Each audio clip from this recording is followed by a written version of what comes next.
বহুল প্রচারিত দৈনিক জবাবদিহি পত্রিকার অষ্টম বর্ষে পদার্পণ উপলক্ষে কুষ্টিয়ার খোকসায় র্যালি ও আলোচনা সভা অনুষ্ঠিত হয়েছে। গতকাল সন্ধ্যায় জবাবদিহি পত্রিকার পাঠক ফোরামের আয়োজনে প্রেস ক্লাবের কার্যালয়ে আলোচনা সভা অনুষ্ঠিত হয়। প্রেস ক্লাবের সভাপতি ও এশিয়ান টেলিভিশনের প্রতিনিধি পুলক সরকারের সভাপতিত্বে আলোচনা সভায় প্রধান অতিথি হিসাবে উপস্থিত ছিলেন থানার officer in charge OC Sheikh Mainul ইসলাম।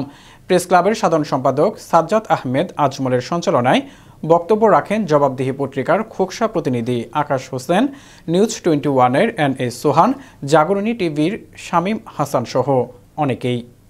তারা কিন্তু কোনো সংবাদ প্রকাশ করতে পারেনি, কাজ রেখে ফেলে রেখে আমাদেরকে সময় দেওয়ার জন্য তাকে আমি আসলে ধন্যবাদ জানাই। আমার ব্যক্তিগতভাবেও আমি তাকে ধন্যবাদ জানাই। আপনারা এমন লেখা লিখবেন যে লেখার মাধ্যমে মানুষের উপকার হবে। আপনারা ওই অঞ্চলের শিল্প আছে, সংস্কৃতি আছে, সাহিত্য আছে, এগুলো তুলে ধরবেন। তাছাড়া কিন্তু যদি না তুলে ধরেন, এটা কিন্তু আমরা একসময় জাতির কাছে দায়বদ্ধ থেকে যাব। আমার সামনে বকুল ভাই, শামীম ভাই, তারপরে নবাজেল ভাই সহ সকল ভাই, স্টুডেন্ট কতগুলো আছেন, আপনারা সবাইকে জানাই খোকসা থানা পুলিশের পক্ষ থেকে সবাইকে শুভ সন্ধ্যা।